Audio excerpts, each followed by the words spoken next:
Welcome back to Pokemon Coliseum. On the last episode, we took out Ein. Unfortunately, we weren't able to set up the lab to explode because we didn't have any TNT on us.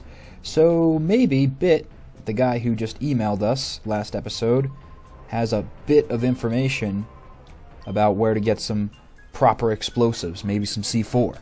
So we could head back to that noisy, obnoxious, alarming lab and end the procedures for once and all. I mean, you would think that once you defeat the trainer who created these pokes, it would be over. But remember, they've got healing machines too. Just because they didn't have them in the lab doesn't mean they don't have them somewhere else. So, not so much the explosive team here, but these little hacker kids. Oh, okay. Didn't find anything else on the data that I couldn't find either, because it was wiped. Completely deleted. But he'll do his best to try and find out if there's any leftovers, some residual data, some bits for Bit to bite. I don't even know if that was Bit. I didn't pay attention. So he can give us more information on the Shadow Pokemon plan. At this point, I don't know if there's more Ein. I've gotten used to saying Ian, but his name is Ein. I've gotten used to saying that, but I don't think there's any more reports about him. Yeah, we've got all the files that we need to know, and all those files I basically told you in this walkthrough, so it doesn't even pertain to you even if you're watching this and going on your own adventures. And speaking about going on your own adventures, man, people who are in their 20s right now, they must be feeling some nostalgia flashback or something, because I've noticed Pokemon Coliseum walkthroughs on 3 major channels, on Planet Poke, on Chugga Conroy, and Jay Wits. I'm just happy to be slightly ahead of the curve.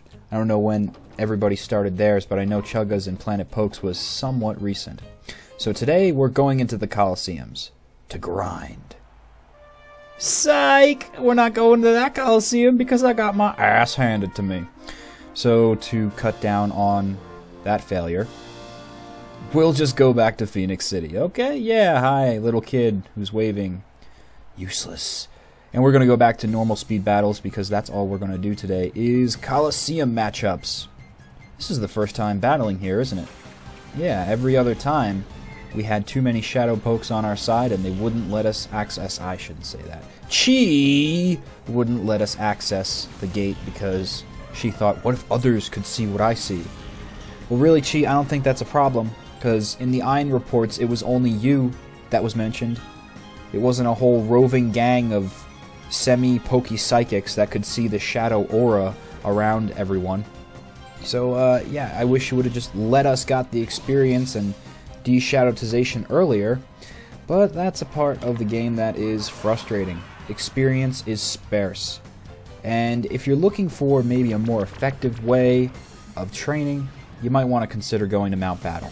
I'm going to do my damn best to try and not have to spam Mount Battle footage, because we will be going to Mount Battle eventually.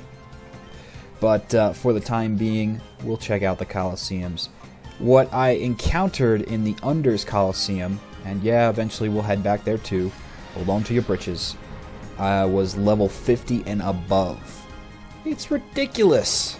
And I don't even know if Pyrite Town would even be a perfect place to train, because I believe we encountered super high levels there as well.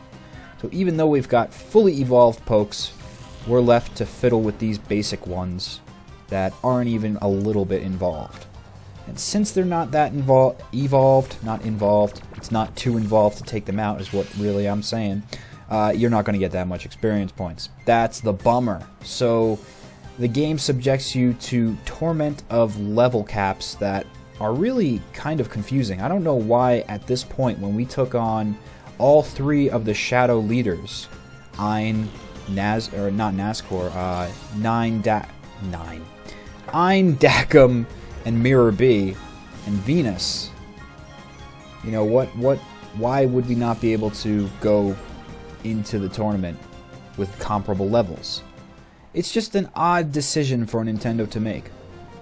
And I remember this game taking so much longer when I was younger than it is taking me these days to record. And now I know why. because back when I knew nothing about Pokemon, and I was just an enthusiast of the pure forms, and I had no knowledge of the numbers or anything of training and types and all that good stuff, you know, it was difficult as fuck to get through this game. A lot of grinding had to be done, and it was a lot of fail grinding too. And by fail grinding, I mean the game almost forced you into the tougher tournaments that you would inevitably lose. So I never won any tournaments, but I would just simply spam continuously and die and hope that I get some experience points by defeating 1 or 2 pokes before I kick the bucket. It was a horrible way to train. And now that I'm much older and realize where the better points for battling are, like Mount Battle, I could recommend it. But that would be boring for this walkthrough! I simply wanted to show you this Phenic City Coliseum, because it is quite beautiful. Similarly to Agate Village, they've got their own waterfalls, except these are indoor, with some cool geometric patterns on the wall. It's a lot nicer than Pyrite's Colosseum and the Under, although the Under has its own charm in a way. Neon lit, shady. It's, you know, it's eclectic. You could even say that for a shady underground organization that funneled shadow Pokemon throughout the land. But talking about shady people, while we're on the topic, I've noticed that in Colorado there's an interestingly disproportional amount of homeless people that are my age. Those who are not having a nostalgia blast or never played Pokemon in the first place are not reminiscing about Coliseum, and instead are on the streets near the malls with a change bucket and signs asking for money. And these people don't look that bad off. I mean, you know, maybe they could use a shower. But they've got Abercrombie and Fitch clothing, they've got skateboards, they've got cool shoes, and they're just sitting there asking for money. Like, they've got nothing better to do with their life except hold up signs. And here's the funny part, they can't even think up interesting signs to make to get this money. You know, you figure, alright, if you're going to be on the street, at least do something interesting. You know, I think Bill Hicks used to joke, what's my bum dollar going to be worth here? And there are some active homeless people, or maybe just street performers, I don't know, it's sometimes hard to tell, but definitely more active homeless people on different parts of the street.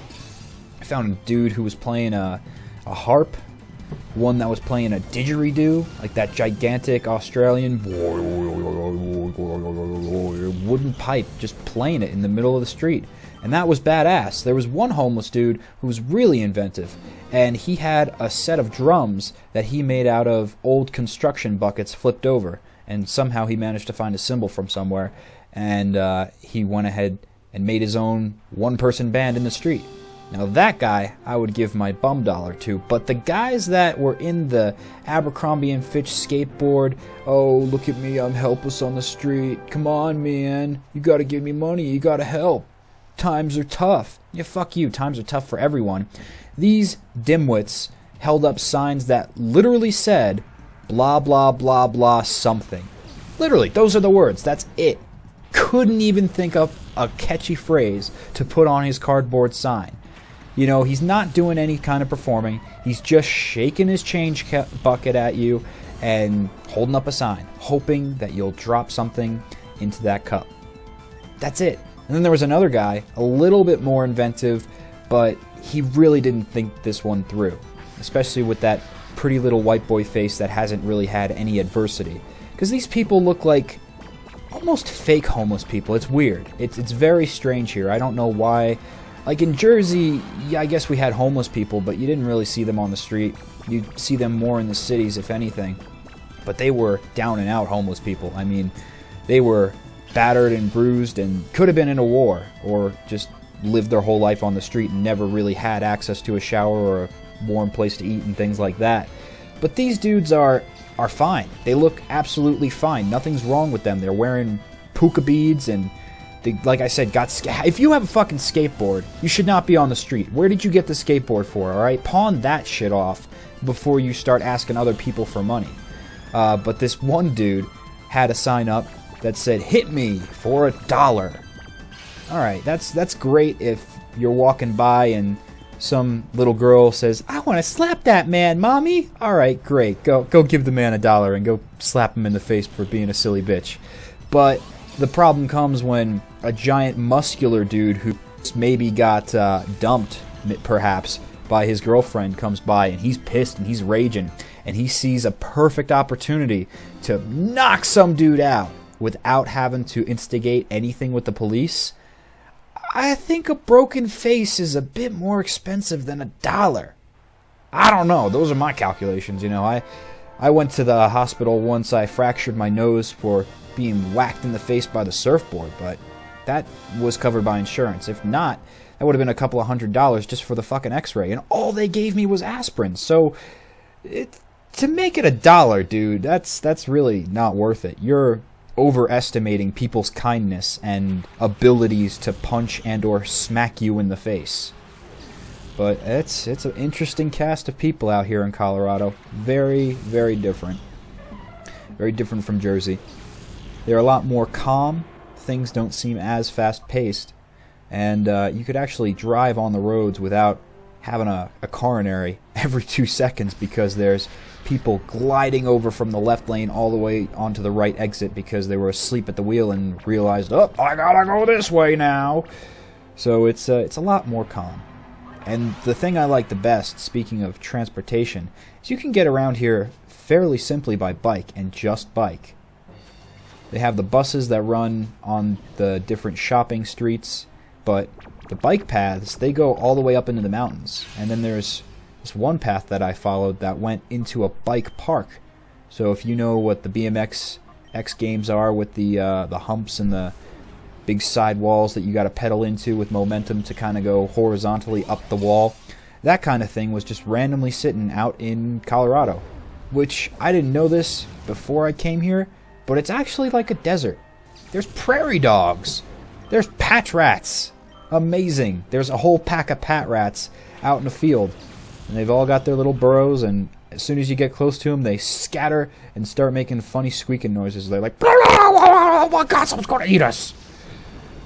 Mudkips. Mudkips would never eat pat rat. Unless they were famished. Maybe a homeless mudkip might. Because I think mudkips are smart enough not to hold up signs to be smacked in the face for $1. Yeah, but it's a very beautiful place. You just gotta avoid the homeless people. And if you stay out of the city, which sounds ridiculous because mainly cities are the big attraction whenever you come to a place. But me, I'm a college student. I'm poor. I don't have monies to spend, so I don't need to go in the city. So as long as you stay out of there and you just keep to the bike paths, I don't think the homeless are going to attack you. And even if they do, you're on a bike, they're on foot usually. Unless they have a skateboard, of course, then things could get interesting. Shit, imagine that. A persistent homeless person. I want you to smack me in the face for $1! Look at how pathetic I am. Wearing Abercrombie and Fitch asking for your money. Please, smack me in the face! Then we might have a situation. But that's why you always bring a walking stick! Yeah, that's right. They have signs in Colorado that say bring a walking stick just in case you get into a scuffle with a coyote. Really, you want to bring a walking stick just in case you run into a homeless person who can't take no. You bat him aside the head and he says, that's $1, that's $1, that's $1. No, no, no. I just don't want to pay you and I want you to leave me alone. And we'll leave off on that note. Next time, we'll face Justy.